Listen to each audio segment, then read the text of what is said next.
Ya, ketemu lagi dengan saya Nanda Reski Rifani. Saya dari Universitas Mulia, jurusan S1 Informatika. Pada video kali ini saya akan mencoba untuk menjelaskan tentang set instruksi. Ya, kita mulai saja. Yang pertama, pengertian set instruksi. Set instruksi bahasa Inggrisnya instruction set atau instruction set arsitektur atau biasa kita singkat menjadi ISA, didefinisikan sebagai suatu aspek dalam arsitektur komputer yang dapat dilihat oleh para pemrogram.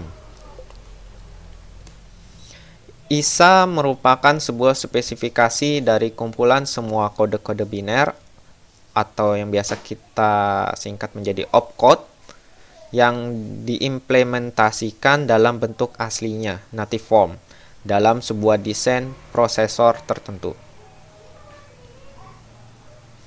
Kumpulan opcode tersebut umumnya disebut sebagai bahasa mesin atau machine language untuk ISA yang bersangkutan.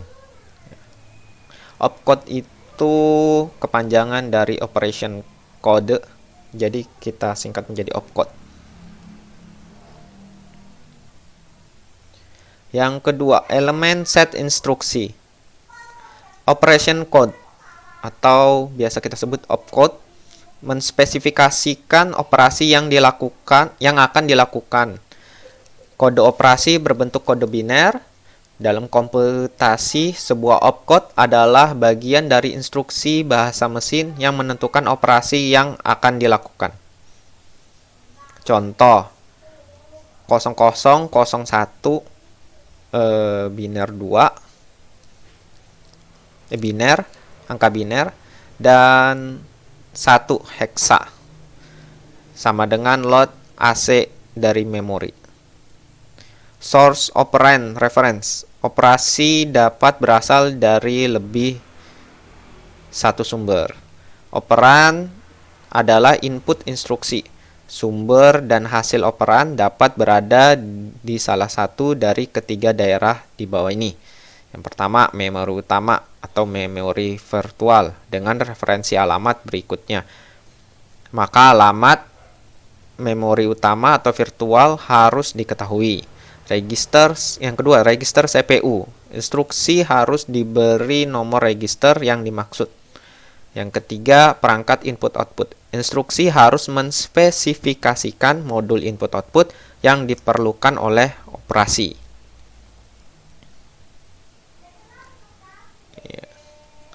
Terus, elemen set instruksi yaitu result operand reference. Merupakan hasil atau keluaran dari operasi yang dilaksanakan. Contoh set instruksi dalam Microsoft yaitu print, quick print, print preview. Kalau dalam matematika 5 tambah 5 sama dengan 10. 10 tersebut hasil perintah dari operan. Next instruction reference yaitu menginformasikan CPU untuk melakukan instruksi berikutnya yang harus diambil dan dieksekusi atau juga memberitahu CPU untuk mengambil fetch instruksi berikutnya setelah instruksi yang dijalankan selesai atau fetching. Terus yang ketiga, jenis instruksi. Instruksi diklasifikasikan dalam tipe yang berbeda berdasarkan faktor-faktor berikut. Opcode, kode operasi yang harus dikerjakan oleh instruksi.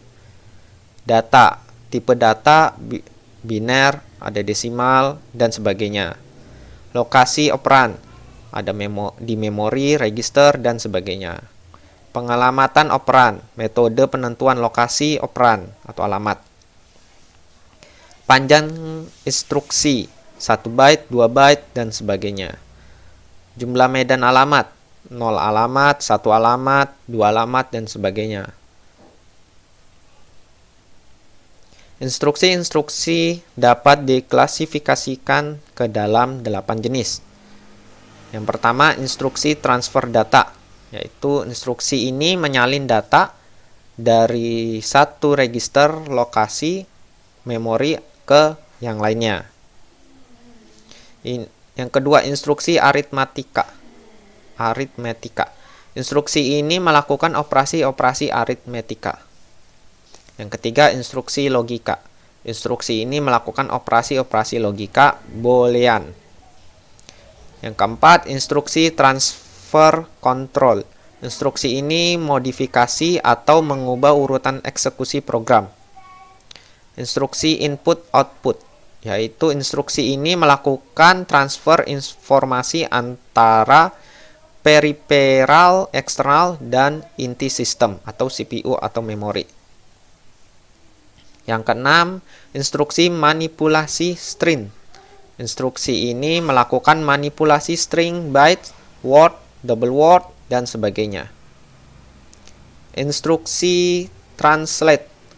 Instruksi ini melakukan konversi data dari satu format ke format yang lainnya. Dan yang terakhir, instruksi kontrol prosesor, yaitu instruksi ini melakukan kontrol operasi prosesor. Terus selanjutnya, nah ini tabel contoh jenis instruksi. Yang pertama, transfer data. Instruksinya ada move, load, store, push, pop, xchg, clear, set. Nah, tipe yang kedua aritmatika. Contoh instruksinya ada add, adc, sub, mul, div, next, ing, dec, shift A. Yang ketiga logika, ada not, or, and, xor, shift, rot, test. Yang keempat transfer control. Contoh instruksinya ada jump, jump if, jump sub, read, int. Terus ada iret, ada loop. Nah, yang kelima instruksi input output. Ada in, out, test input output, start input output, halt input output. Yang keenam manipulasi string. Ada moves, ada lods, cmps, stos, dan seterusnya. Yang ketujuh translate. Ada xlat, hlt, ada sti, ada cli, dan seterusnya. Terus yang keempat, teknik pengalamatan. Mode pengalamatan yang populer apa aja? Ada pengalamatan immediate, pengalamatan langsung atau absolute, pengalamatan tak langsung, pengalamatan tak langsung register, pengalamatan register, pengalamatan indeks, pengalamatan relatif, pengalamatan base dengan indeks dan offset. Mengapa kita perlu begitu banyak mode pengalamatan? Ngapa ya kira-kira ya? Yaitu memberikan fleksibilitas pada pemrograman dalam menulis program yang efisien, singkat, dan cepat. Jadi kenapa banyaknya mode-mode pengalamatan, yaitu supaya lebih fleksibel bagi pemrograman.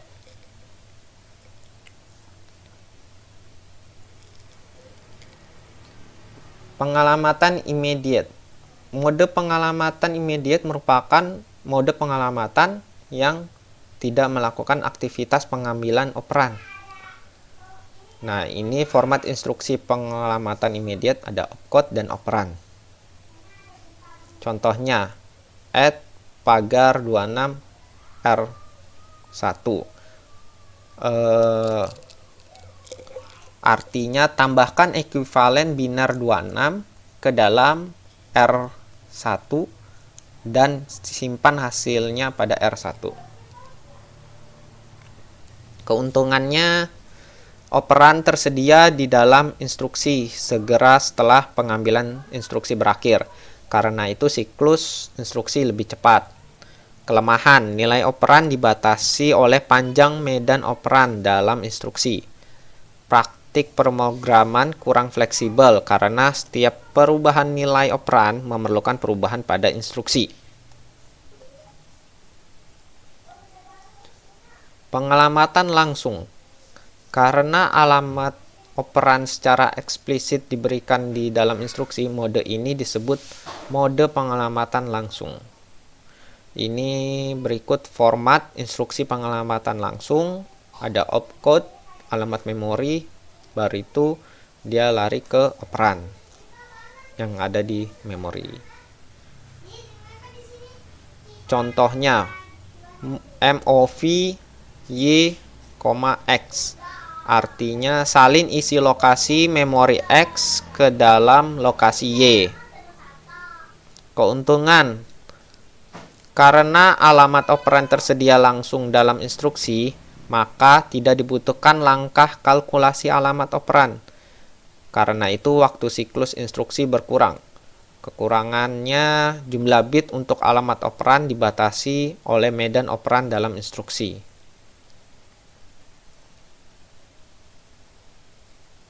Teknik pengalamatan yaitu pengalamatan tak langsung. Karena mode pengalamatan tak langsung dapat melalui sebuah lokasi memori atau register, maka dapat dilakukan dengan dua cara, yaitu pengalamatan tak langsung memori, yaitu jika sebuah lokasi memori digunakan untuk menyimpan alamat.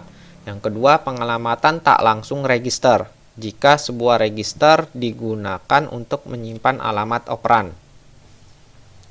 Berikut format instruksi pengalamatan tak langsung. Contohnya move X R1 plus isi dari lokasi yang mempunyai alamat X disalin ke register R1.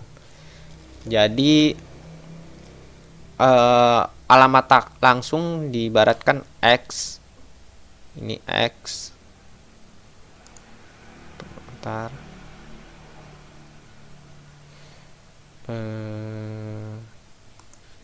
Ya. Ini alamat tak langsung dengan X. X ini adalah Y. Y ini alamatnya, operan di sini. Keuntungannya mempunyai fleksibilitas dalam pemrograman perubahan alamat selama program berjalan tanpa mengubah isi instruksi. Kelemahan, waktu siklus instruksi bertambah karena dua akses memori dibutuhkan untuk sebuah pengalamatan tak langsung single level. Oke, selanjutnya teknik pengalamatan tak langsung register. Pada mode ini register digunakan untuk menjaga alamat memori dari operan daripada operan itu sendiri. Jadi register tidak bertindak sebagai register alamat memori. Mode ini sangat berguna untuk pengaksesan cepat lokasi memori utama seperti array. Instruksi dengan mode tak langsung register adalah merupakan bagian dari loop. Ini adalah format instruksi pengalamatan tak langsung register. Jadi opcode register R1 masuk di sini, dia ngambil alamatnya, baru langsung ke operan.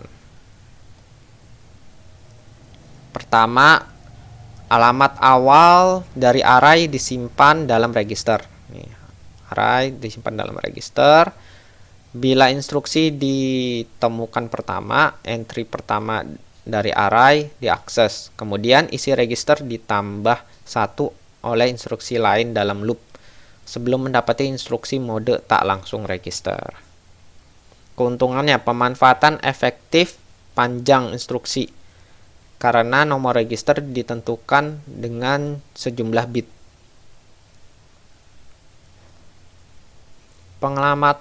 Teknik pengalamatan register. Secara konseptual, pengalamatan register mirip dengan pengalamatan langsung, kecuali lokasi memori digantikan dengan register untuk menyimpan operan. Instruksi berisi nomor register yang mempunyai operan. Mode pengelamatan ini sangat berguna untuk suatu program yang panjang dalam penyimpanan hasil-hasil sementara di dalam register daripada di dalam memori. Berikut format instruksi pengelamatan register. Ada opcode register. Operannya di R. Contohnya add R1, R2. Jumlahkan isi register R1 dan R2 dan hasilnya disimpan di R1. Kedua operan menggunakan pengelamatan register 1, register 2. Keuntungan pengambilan operan lebih cepat tanpa akses memori. Kelemahan jumlah register terbatas. Karena itu utilisasi efektif oleh pemrogram merupakan hal yang esensial. Next. Teknik pengelamatan indeks. Pada mode pengelamatan indeks, alamat operan diperoleh dengan menambahkan sebuah konstanta ke suatu register yang disebut register indeks. Instruksi ini mengisi register RI dengan isi lokasi memori yang alamatnya adalah hasil jumlah isi register RIN dan nilai X. Format instruksi pengelamatan indeks seperti ini, ada opcode, nilai X, baru itu ke register, baru itu ke memori. Contoh load X RIN RI. Instruksi ini menyalin operan alamat hasil penjumlahan X dengan nilai register RIN ke dalam register RI. Oke, selanjutnya teknik pengelamatan relatif. Pengelamatan relatif sama seperti pengelamatan indeks, kecuali register indeks diganti dengan program counter PC. Instruksi ini mengisi RI dengan kandungan lokasi memori yang alamatnya adalah hasil jumlah counter PC dan nilai X. Ya, ini format instruksi pengelamatan relatif. Ini mirip dengan yang sebelumnya.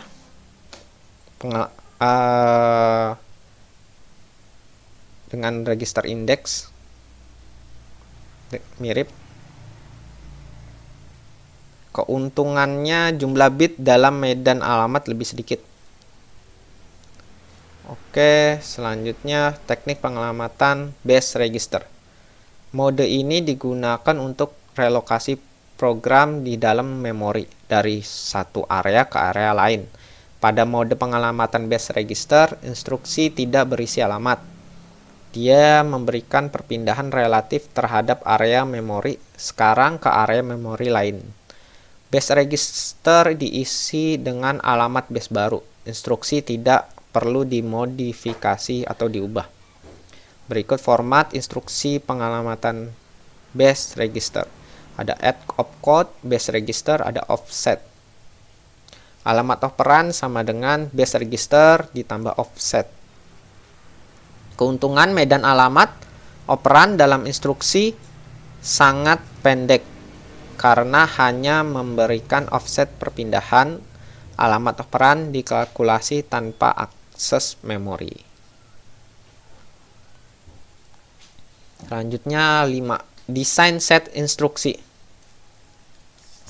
Seorang arsitek komputer harus mempertimbangkan aspek-aspek berikut sebelum menyelesaikan set instruksi. Pertama, kenyamanan pemrograman. Jumlah instruksi pemrograman lebih suka mempunyai sebanyak mungkin instruksi supaya operasi yang tepat dapat dikerjakan oleh rangkaian instruksi. Tapi kalau makin banyak ya makin kompleks. Pengelamatan yang kedua, pengelamatan yang fleksibel. Pemrograman senang jika memungkinkan semua mode pengelamatan operan ada di dalam arsitektur. Yang ketiga, jumlah General Purpose Register (GPR). Jika CPU mempunyai register yang banyak, pemrograman memperoleh pemrosesan dan transfer data yang cepat. Tetapi kalau banyak, biayanya juga bisa lebih mahal. Target segmen pasar, sasaran bidang aplikasi untuk komputer memerlukan operasi-operasi khusus untuk pemrosesan data yang efisien. Contohnya kalau komputer bisnis ya ada aritmatika desimal. Kalau hiburan ke multimedia.